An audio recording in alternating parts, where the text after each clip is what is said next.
It was 3 a.m. on a Tuesday when the rhythmic tapping started. But when I finally gathered the courage to look at my bedroom window, I realized whatever was out there had no face. What started as a restless night turned into a fight for survival against something that defied all biological logic. You will not believe what was pressed against my glass. The storm had rolled in around midnight, which wasn't unusual for October in the suburbs. Rain hammered the roof with that persistent white noise that usually lulled me to sleep. My neighborhood, Oak Ridge Estates, was one of those cookie-cutter developments where every house looked like a slight variation of the same architectural template.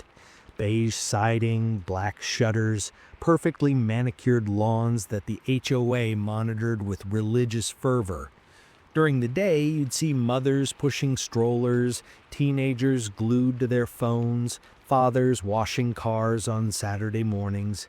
At night, though, the place transformed into something else entirely.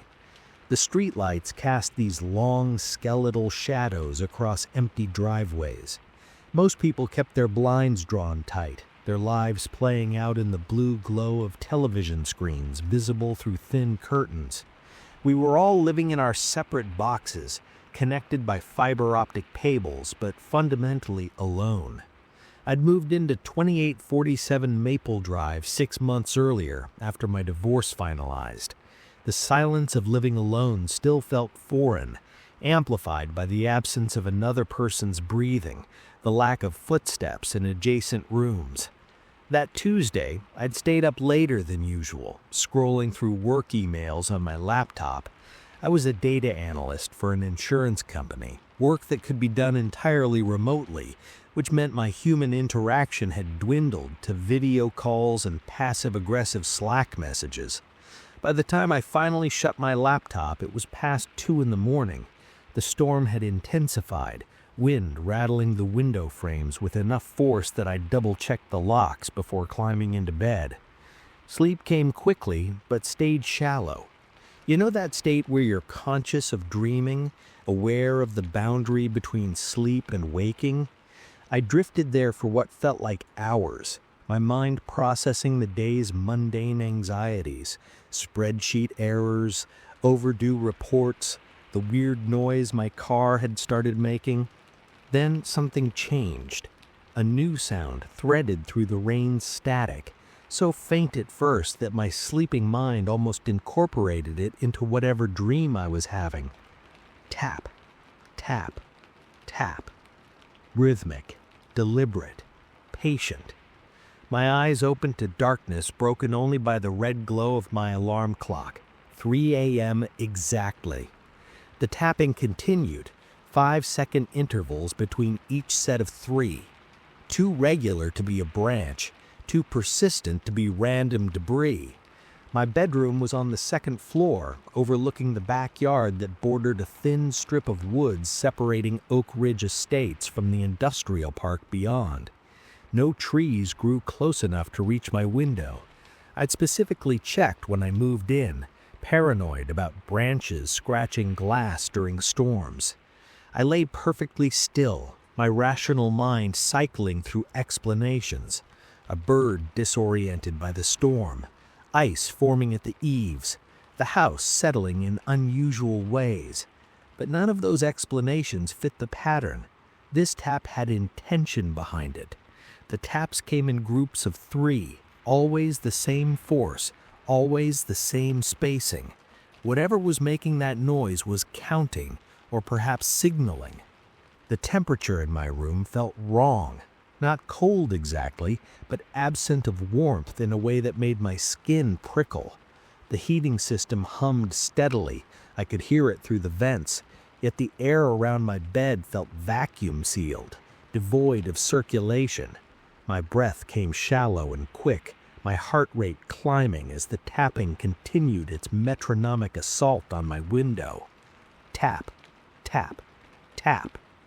I should have turned on the light, should have pulled out my phone and called 911, reported a prowler or a disturbance. Instead, I lay frozen beneath my comforter, staring at the ceiling, trying to convince myself that morning would come and reveal some perfectly ordinary explanation. Maybe the neighborhood kids were playing an elaborate prank. Maybe I was experiencing some kind of auditory hallucination brought on by stress and isolation. The tapping stopped. Silence flooded the room, somehow worse than the sound itself. In that void, every nerve in my body screamed that something was fundamentally wrong. The storm still raged outside. I could hear rain pelting the roof, wind moaning through the eaves, but the deliberate tapping had ceased completely. My window was to my right, about 8 feet from my bed. I'd hung thick blackout curtains when I moved in, preferring darkness for sleep. Now those curtains felt like a thin barrier between me and something my hindbrain recognized as predatory. Minutes passed. 5, maybe 10. My eyes had adjusted enough to make out the basic shapes of my bedroom furniture, the dresser against the far wall, the chair where I'd draped yesterday's clothes, the darker rectangle of my closet door. Normal object, in a normal room, in a normal suburban house. Except nothing felt normal anymore. The air had gone completely still, as if the room itself was holding its breath. Then I heard it. Not tapping this time, but something worse. A slow, wet sound, like something dragging across glass. Back and forth, methodical and obscene in its patience. My bladder screamed for release, my muscles locked in place, every primitive instinct I possessed shrieking at me to remain absolutely motionless. Predators respond to movement. Whatever was out there, I didn't want it to know I was awake. The dragging sound continued for 30 seconds that stretched into eternity. Then it stopped. The silence that followed was so complete I could hear my own pulse hammering in my ears. I squeezed my eyes shut, a childish reflex, as if not seeing would somehow protect me. My mind raced through possibilities, each more terrifying than the last. When I finally opened my eyes again, I realized something that made my blood freeze solid in my veins. The red glow from my alarm clock, the only source of light in the room, was being blocked. A shadow had fallen across my bed, originating from the window. Something was out there, standing between my glass and the storm-dark sky beyond. Something tall enough to cast a silhouette that reached all the way to where I lay. And whatever it wasn't moving. It was just waiting. My eyes locked onto that shadow, trying to make sense of proportions that refused to resolve into anything my brain could categorize. The shape was vaguely vertical, suggesting a standing figure, but the dimensions were all wrong.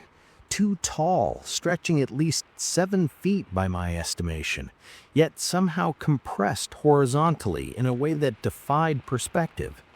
The edges of the shadow didn't behave like normal shadows. They seemed to pulse or breathe, expanding and contracting by millimeters that my eyes could barely track. I remained paralyzed in bed, my fingers clenched around the comforter like it could somehow shield me from whatever stood beyond the glass. The rational part of my mind, the part that analyzed data patterns and calculated risk assessments for a living, kept trying to impose logic on what I was seeing. Maybe it was a peculiar configuration of tree branches backlit by a distant streetlight. Maybe the shadow was distorted by the rain-streaked glass, transforming something ordinary into something nightmarish through optical illusion. But I knew better. Deep in that ancient part of the brain that evolution had hardened through millennia of surviving things that wanted to eat us, I knew this was no illusion. The shadow shifted, Not in the way a person moves with joints and hinges and recognizable biomechanics, but in a fluid, impossible way.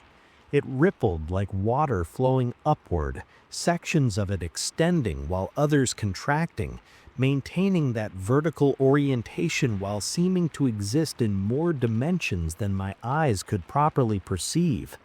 My breath caught in my throat, making a small sound I immediately regretted. The tapping stopped abruptly. Whatever was out there had heard me. I could feel its attention focus, could sense the quality of the silence change from passive to actively listening. The shadow remained motionless now, pressed against my window in a posture that suggested intense concentration. I bit down on my lower lip hard enough to draw blood, desperately trying to control my breathing, to slow my heart rate, to become as invisible as possible while lying exposed in my own bed. Minutes crawled past. The storm continued its assault on the house, but inside my bedroom, time seemed to have stopped entirely. My legs had gone numb, pins and needles crawling up from my feet as circulation slowed. I didn't dare move to adjust my position. Every muscle fiber in my body was locked in a state of tension so absolute it became a form of pain. Then the tapping resumed, but this time it was different, faster, more insistent. No longer 3 measured taps with 5-second intervals. Now it came in rapid bursts, 10 or 12 strikes in quick succession, followed by long pauses filled with that wet, dragging sound. The rhythm had changed from patient to demanding, as if whatever was out there had grown frustrated with waiting. I couldn't take it anymore. The not knowing became worse than any potential truth. My hand crept toward the nightstand where I'd left my phone, moving with glacial slowness, barely lifting the comforter to avoid any rustling sound.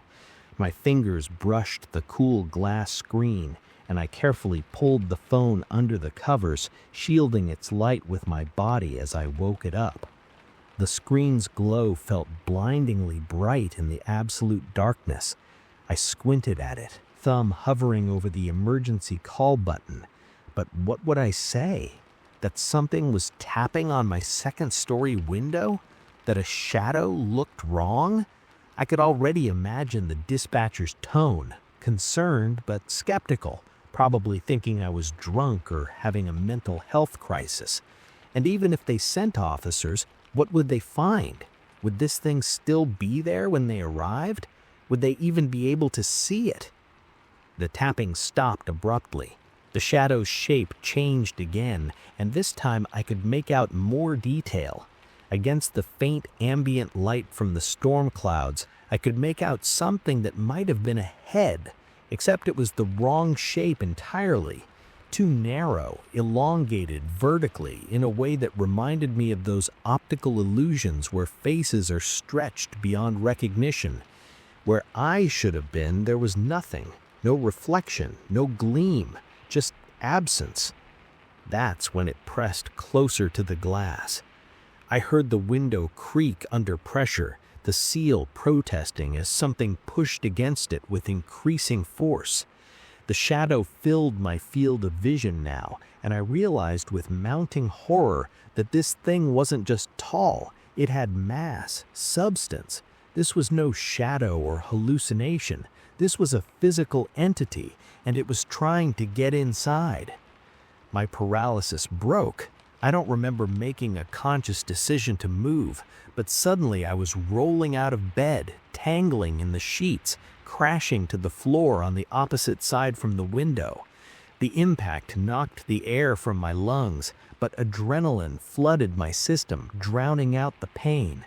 I scrambled toward the bedroom door on hands and knees, my phone clattering across the hardwood floor, its light spinning wild patterns across the walls.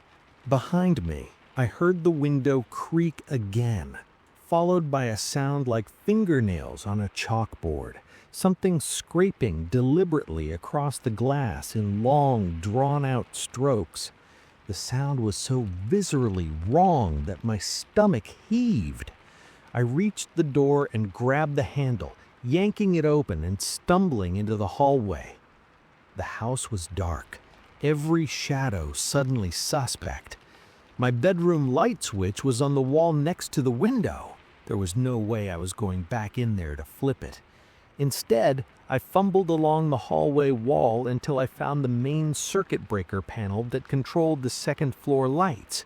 My hands shook so badly I could barely grip the switches, but I finally managed to flood the upstairs with light. Nothing happened. The tapping had stopped. The hallway stretched empty before me, bland beige walls decorated with the generic landscape prints that had come with the house. My bedroom door stood open, spilling darkness into the lit corridor. I stood there gasping, my nightshirt soaked with cold sweat, trying to decide what to do next. I had to look. I had to see what was out there, had to confirm that something real had caused my terror. Because if this was all in my head, if isolation and stress had finally fractured my grip on reality, then I needed to know that too. I needed to understand what was happening to me. Grabbing a baseball bat from the hall closet, I'd kept it as protection after the divorce, though I'd never imagined actually needing it. I approached my bedroom doorway. The light from the hall spilled across my floor, illuminating the rumpled bed, the overturned sheets, my phone lying face up near the dresser.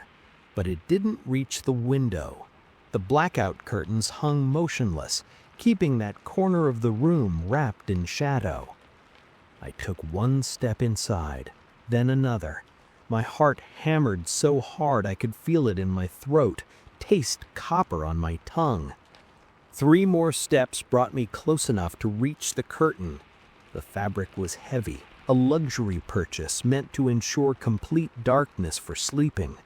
Now it felt like a stage curtain about to rise on a nightmare. My hand closed around the fabric. I could feel my pulse throbbing in my fingertips. This was insane. This was the stupidest thing I could possibly do. Every horror movie I'd ever watched screamed at me to run, to get out of the house, to call for help. But I had to know. I yanked the curtain aside. The window was empty.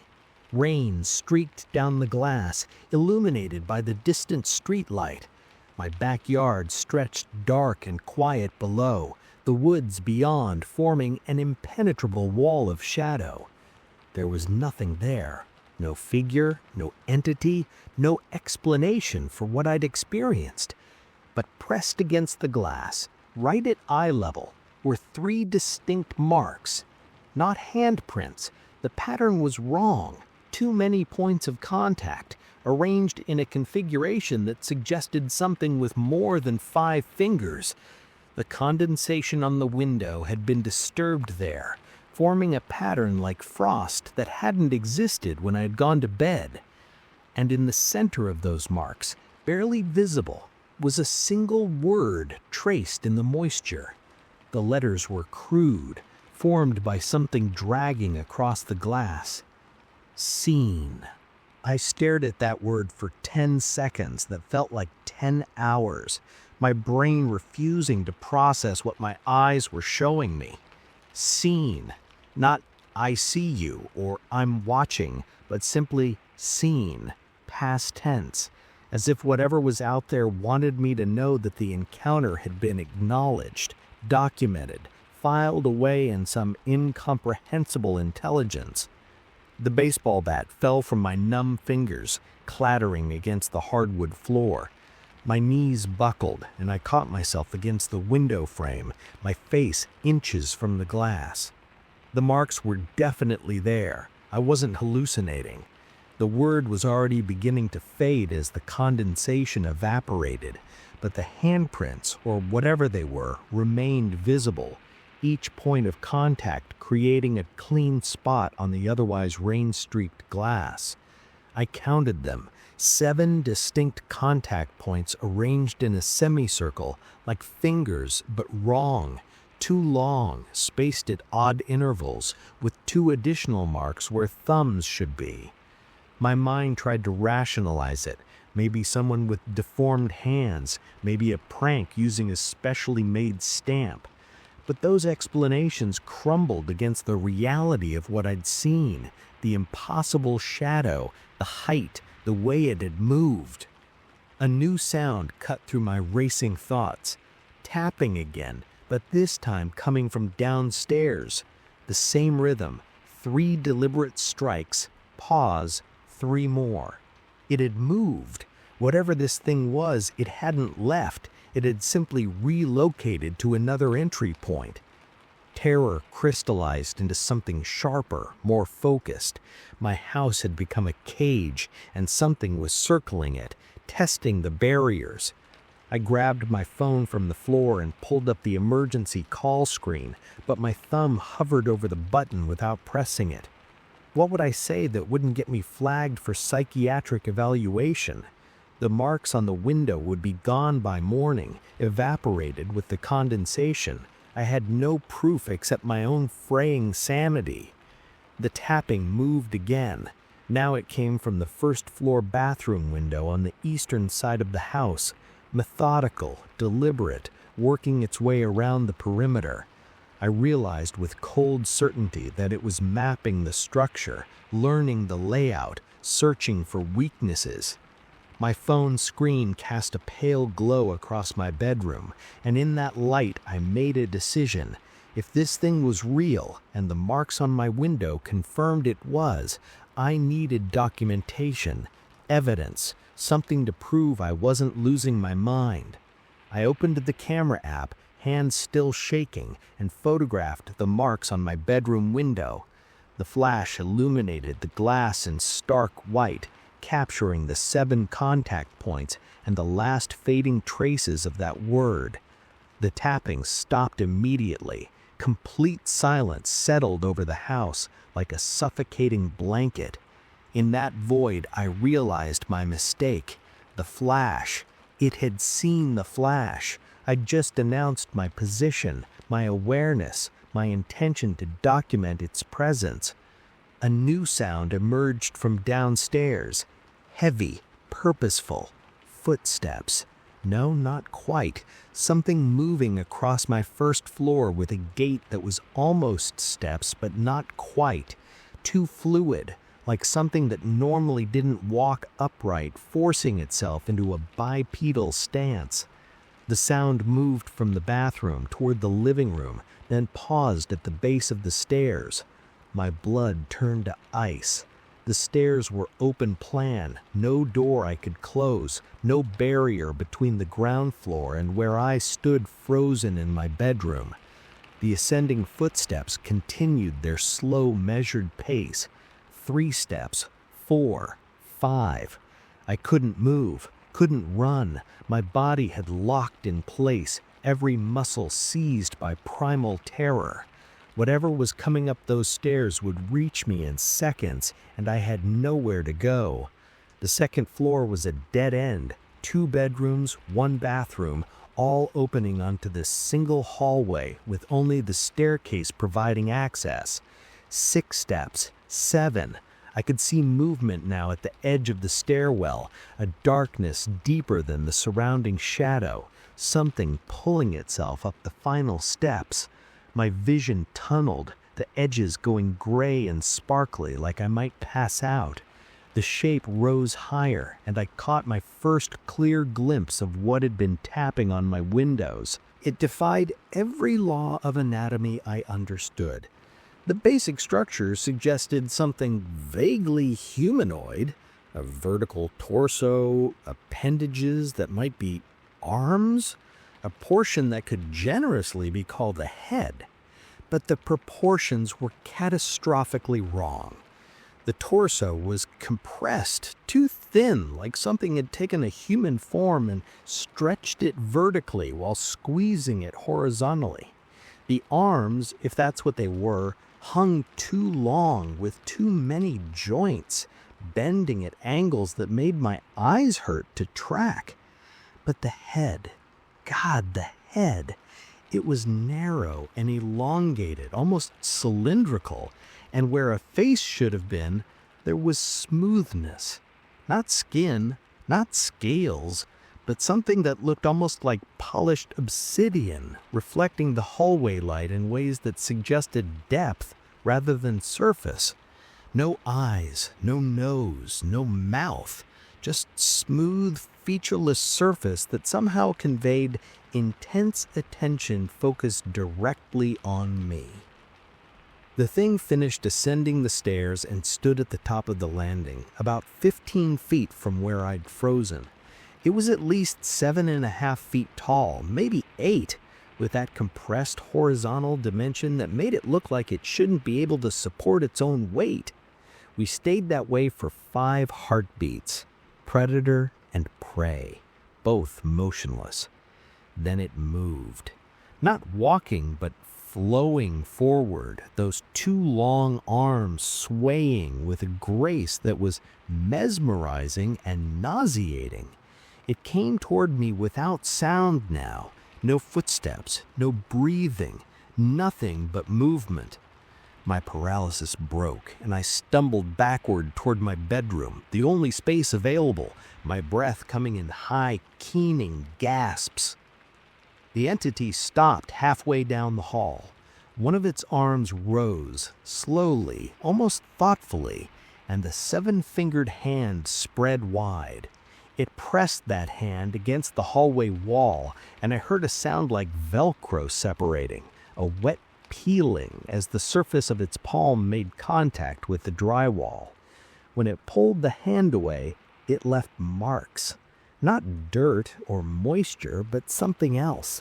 The wall's paint had changed color where it touched, bleached lighter, as if whatever substance composed this thing could alter molecular structures through contact. It was showing me what it could do, demonstrating its capabilities the way a cat plays with a mouse before killing it. The realization unlocked something in my hindbrain, some survival instinct that had been screaming uselessly while my conscious mind shut down in terror. I ran, sprinted backward into my bedroom, slammed the door and threw the useless lock. My hands scrambled for anything that could serve as a weapon or barrier. The dresser was too heavy to move, the nightstand too light. I grabbed the desk chair and wedged it under the door handle, the way I'd seen in movies, knowing it would buy me maybe 30 seconds if that thing decided to come through. The door began to vibrate. Not from impact, not from scratching or prying, but from something else. A frequency I could feel in my bones more than hear with my ears. The wood itself seemed to respond, fibers groaning as molecular bonds stressed under impossible pressure. Whatever this thing was, it didn't follow our rules. It didn't need to break through barriers. It could apparently alter them. I grabbed my phone and finally called 911. The dispatcher answered on the second ring, her voice professionally calm. 911, what's your emergency? Something's in my house, I gasped, backing toward the window. Something's trying to get into my bedroom. I don't know what it is. Sir, I need you to stay calm. Can you describe what you're seeing? It's not human, I said, my voice breaking. It's not human. It's at my door. The vibrations stopped. The house went absolutely silent. Even the storm seemed to have paused, holding its breath. Sir, the dispatcher said, Sir, are you still there? Officers are being dispatched to your location. Can you get to a safe place? Can you exit the building? I looked at my second-story window. The drop would probably break my legs, but broken legs were better than whatever was waiting on the other side of my bedroom door. I moved toward the window, phone pressed to my ear, and pulled the curtain aside again. It was outside. The entity stood in my backyard, approximately where it would have been when I first saw its shadow, but now I could see it clearly in the house's outdoor security lights. The smooth, obsidian-like surface of its head tilted upward, angled directly at my window, at me. We were on opposite sides of the glass again, but this time I could see it completely. The body was even more disturbing in full view. Joints that bent in too many directions, a surface that seemed to shift between solid and something more fluid, colors that didn't quite register properly in my vision, as if my eyes couldn't decide what wavelength they were seeing. "It's outside now," I told the dispatcher, my voice surprisingly steady. "It's in my backyard. It's looking at me." "Officers are 3 minutes away, sir. Stay on the line with me. Don't engage with the intruder." The entity raised both arms. The 7-fingered hands pressed against the air, and I swear the space between us rippled, like reality itself was a pool of water disturbed by stones.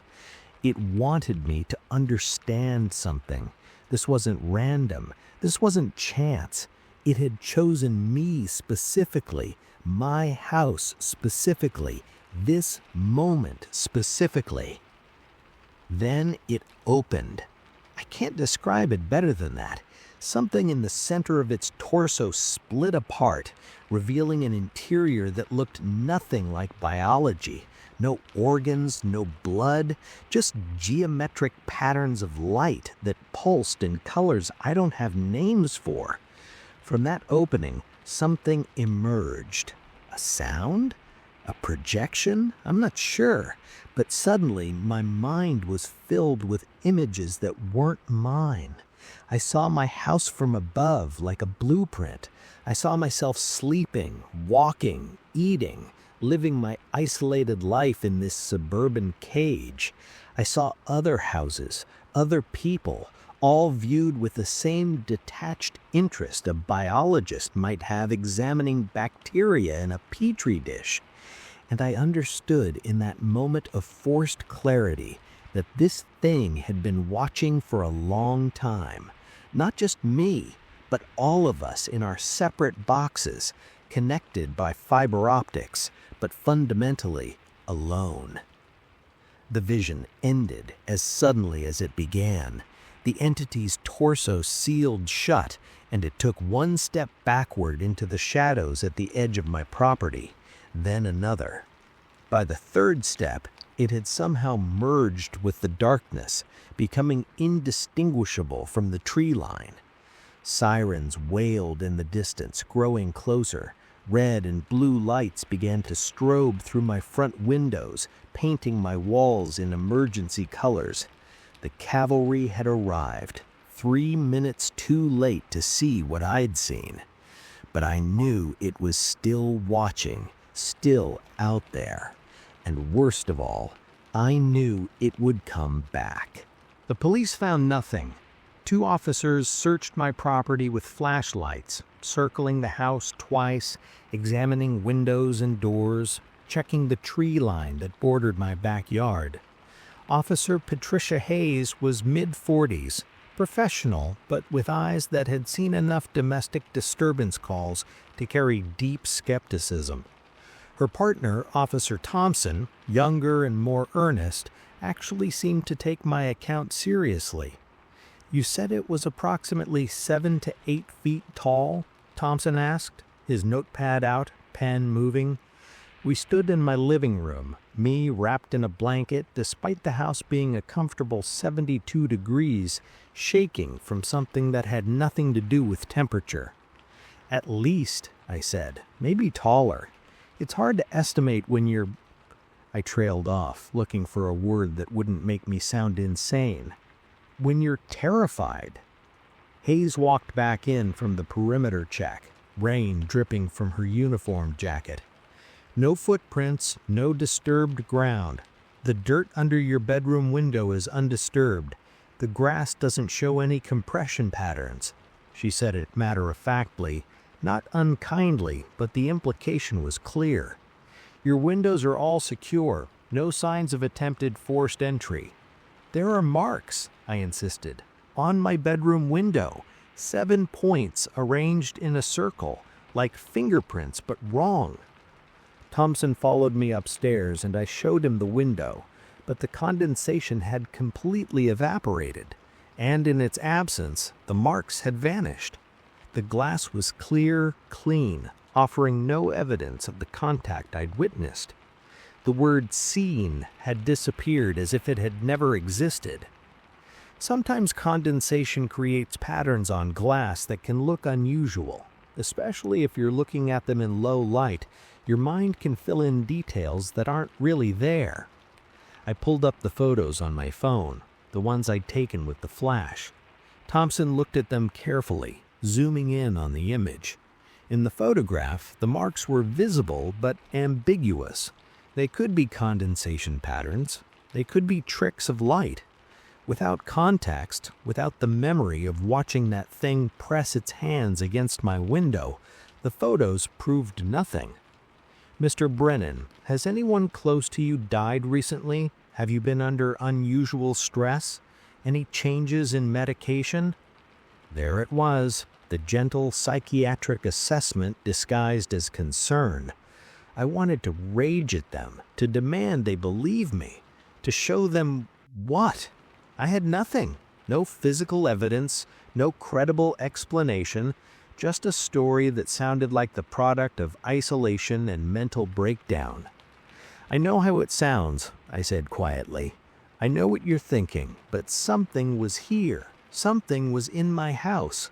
I don't know what it was, but it was real." They filed a report listing it as a possible prowler, probable false alarm. Hayes suggested I call a locksmith in the morning, consider a security system, maybe reach out to a counselor to talk about the stress of living alone. They were kind about it, which somehow made it worse. If they'd been dismissive or mocking, I could have held on to righteous anger. Instead, their gentle concern made me feel pathetic. After they left, I spent the rest of the night in my living room with every light in the house blazing, the baseball bat across my lap, my phone charged and ready. I didn't sleep. Every creak of the house settling, every gust of wind against the windows, every distant car door slamming sent my heart rate spiking.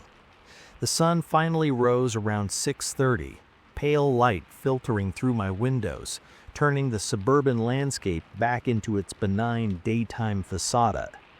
In daylight, my terror felt absurd. I made coffee, went through my morning routine, checked work emails like it was a normal Wednesday. The storm had passed, leaving everything washed clean and gleaming. Neighbors emerged to retrieve newspapers, walk dogs, scrape frost from windshields. Mrs. Patterson from across the street waved cheerfully as she got into her Volvo. 2 houses down, the Reynolds kids waited for the school bus, backpacks weighing down their small frames. Everything was normal. Everything was fine. Maybe Hayes and Thompson were right. Maybe isolation and stress had finally cracked something in my psyche. Maybe I'd built a monster out of shadows and condensation because some part of me needed external validation for the terror of being alone. I spent the rest of the day in a fog, going through work motions while my mind replayed the previous night on an endless loop. Around 3 in the afternoon, I gave up pretending to work and did what I should have done immediately. I researched. Not ghost stories or paranormal accounts, but scientific reports, medical journals, anything that might explain what I experienced. Sleep paralysis with hypnagogic hallucinations. The phenomenon where your brain wakes up before your body, creating vivid, terrifying visions that seem absolutely real. It explained the paralysis, the feeling of a presence, even the shadow at the window. The more I read, the more convinced I became that I had experienced a textbook case. The storm, the isolation, the late night, the stress, all perfect conditions for my brain to malfunction in spectacular fashion. By the time evening approached, I'd talked myself into this rational explanation. I'd experienced something real but explainable, something generated entirely by my own malfunctioning neurology. It was embarrassing but understandable. I owed the officers an apology for wasting their time. I ordered takeout, ate it while watching mindless television, and actually felt my nervous system beginning to settle. Around 9 p.m., I even managed to laugh at myself, calling 911 because of a dream. God, I was falling apart more quickly than I'd realized. Maybe Hayes was right about talking to someone. Maybe I did need help adjusting to this new, isolated life. At 10:30, I brushed my teeth, changed into fresh pajamas, and stood at the threshold of my bedroom, the scene of last night's breakdown. My bed was still unmade from when I'd rolled out of it in terror. The curtain hung askew where I'd yanked it aside.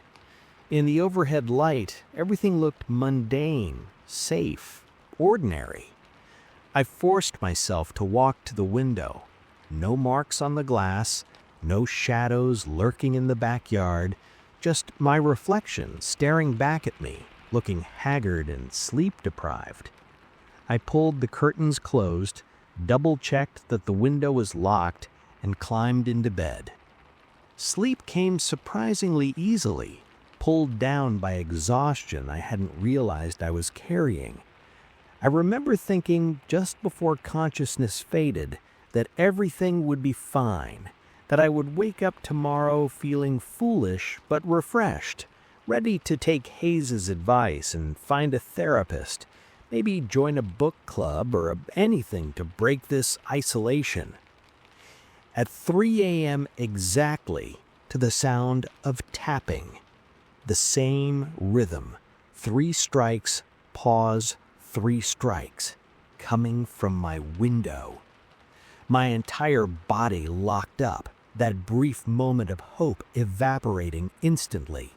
No, this couldn't be happening. I had explained it away. I'd rationalized it. This was supposed to be over. But the tapping continued, patient and deliberate, and I knew with absolute certainty that last night hadn't been a hallucination or sleep paralysis. It had been real.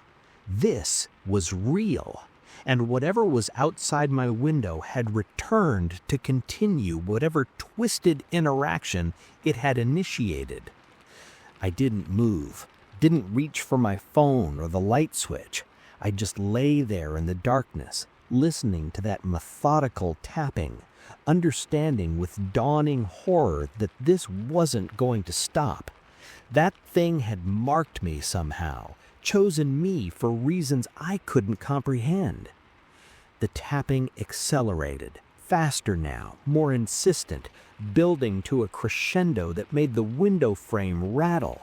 Then it stopped abruptly, and in the silence that followed, I heard it. A voice, not speaking English exactly, but forming sounds that my brain interpreted as words, deep, resonant, vibrating through the glass and into my skull. Seen, now known. My eyes flew open. The shadow was back, pressed against my window, but this time it was different. This time it was changing shape, flowing through configurations that hurt to look at, as if trying different forms to see which one frightened me most.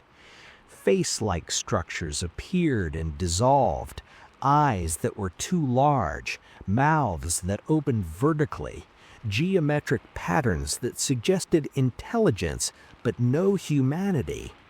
It was learning, studying me. And worst of all, I realized that by calling 911, by photographing the marks, by trying to document its existence, I hadn't scared it away. I'd made myself more interesting. I'd proven I could see it, acknowledge it, remember it. I'd made myself worth returning to. The shadow at the window solidified into something almost human, tall and thin, with a head that tilted at an inquisitive angle. One of those seven-fingered hands rose and pressed against the glass, and this time I watched as the molecular structure of the window itself began to change. The glass rippled like water, not breaking, but transforming, becoming permeable. It was coming inside. I rolled out of bed as the window continued its impossible transformation, the solid glass taking on properties more liquid than material.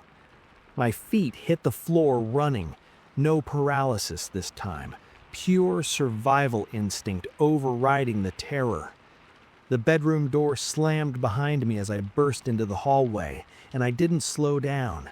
I took the stairs 3 at a time, hitting the first floor at a near sprint.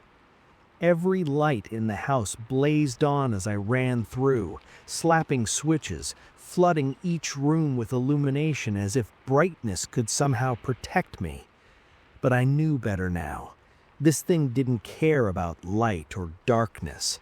It existed in both, or perhaps in neither, operating by rules that had nothing to do with human understanding of physics. I grabbed my car keys from the kitchen counter, phone in my other hand, already dialing 911 again. But before the call could connect, every electronic device in my house died simultaneously. The lights cut out. My phone screen went black. Even the soft hum of the refrigerator ceased, leaving a silence so complete it felt like being underwater. Through my kitchen window, I could see the neighborhood still lit, streetlights glowing, porch lights on, the occasional flicker of television screens in distant windows. Whatever had just happened affected only my house, my devices, my small, isolated bubble of existence. Something moved in my peripheral vision.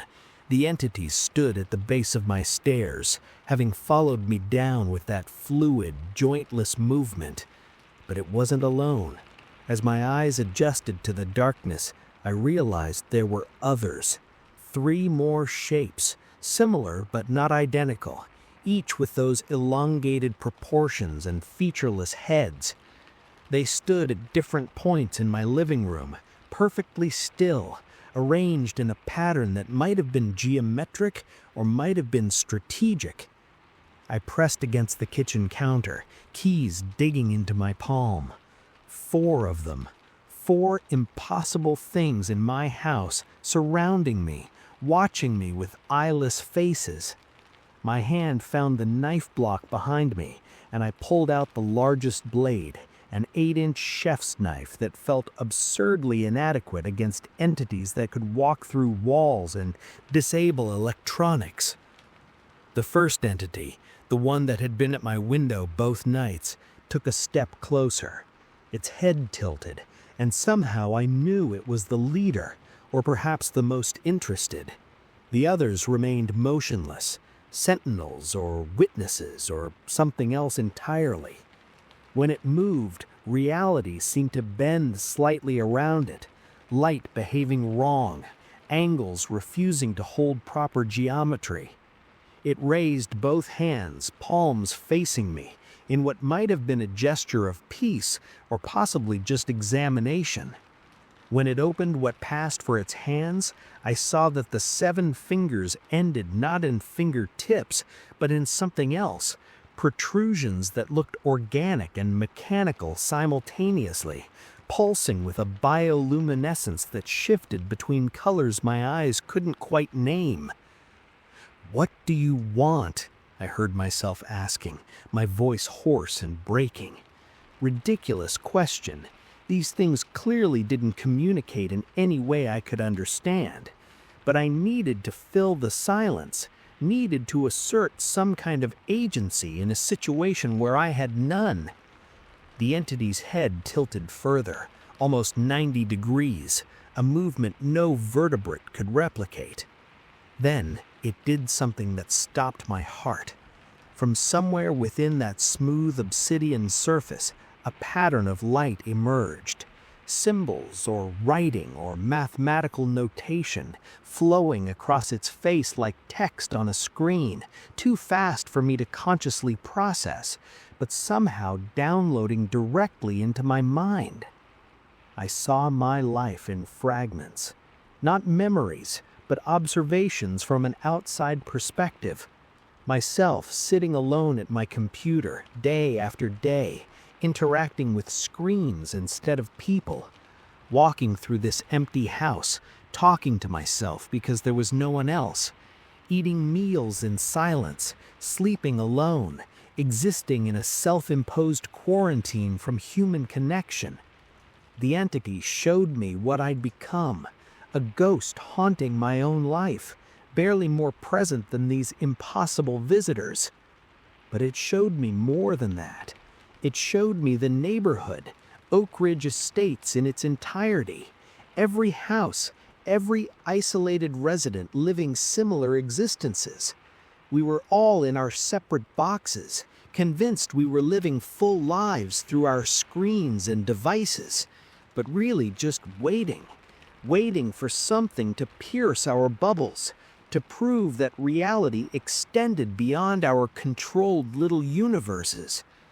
That's what these entities were. Proof. They moved through the spaces we'd created.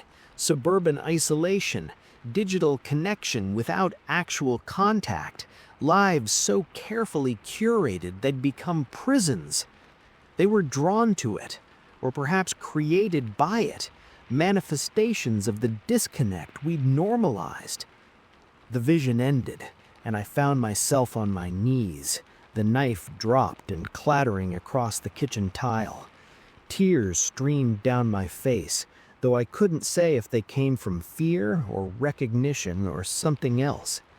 The four entities remained motionless, watching my breakdown with that alien attention that felt both invasive and strangely caring.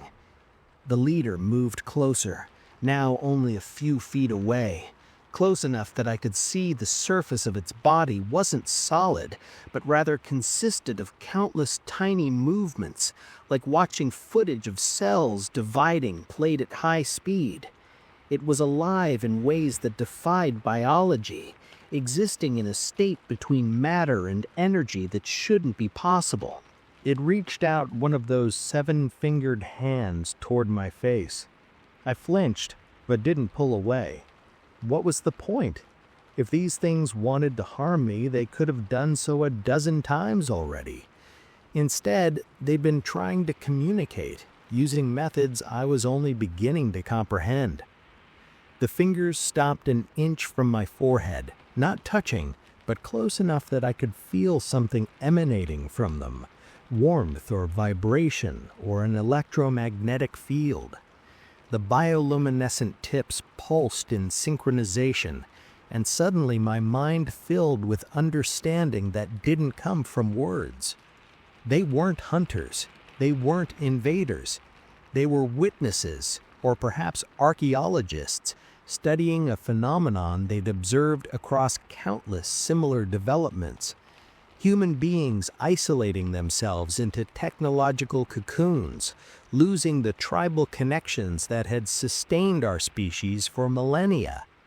We were conducting an experiment on ourselves. Could we be happy alone, connected only through fiber optics? And these entities had come to observe the results. But observation changes the observed. By making themselves seen, they'd forced me to acknowledge the choice I'd been making. The divorce hadn't isolated me. I'd isolated myself, using the divorce as justification. The empty house, the remote work, the lack of human contact, these were choices, patterns I'd fallen into and rationalized as necessary. The entity's hand withdrew. The bioluminescence faded, leaving me gasping in the darkness of my kitchen, my mind reeling from the forced epiphany. The four shapes began to move, not toward me, but toward the walls, toward the boundaries of my house. As they reached the exterior walls, they didn't stop.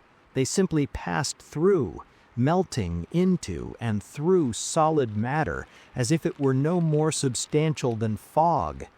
Within seconds, they were gone. The house stood silent and empty, and I was alone again. But this time, the aloneness felt different, chosen rather than inevitable, comfortable rather than safe, and entirely, completely wrong. My electronics flickered back to life. Lights hummed on, bathing my kitchen in normal, mundane illumination. My phone screen lit up, showing a dozen missed calls from the 911 dispatcher. The refrigerator resumed its background hum. Everything returned to normal, except nothing would ever be normal again. I spent the rest of that night sitting at my kitchen table, not trying to rationalize or explain, just existing in the aftermath of an encounter that had fundamentally shifted my understanding of reality. As dawn broke, painting the sky in shades of orange and pink visible through my kitchen window, I made a decision. I called my sister in Portland, someone I hadn't spoken to in 8 months. Then I reached out to my college roommate, a guy I'd been meaning to reconnect with for years. I joined a local running club that met 3 times a week. I accepted an invitation to my coworker's game night. Small steps, but deliberate ones, consciously choosing connection over isolation. The entities never returned to my window, but sometimes, late at night when I'm lying awake, I wonder if they're out there watching others, studying the experiment we're conducting on ourselves, this strange species that evolved to be social but chose to be solitary. I wonder if they're keeping notes, documenting how long it takes before isolation becomes unbearable, before the lack of real human contact creates gaps in our reality that something else can slip through. I wonder if what happened to me is happening to others in identical suburban developments across the country, each of us alone in our boxes, convinced we're fine until something impossible taps on our windows and forces us to see what we've become.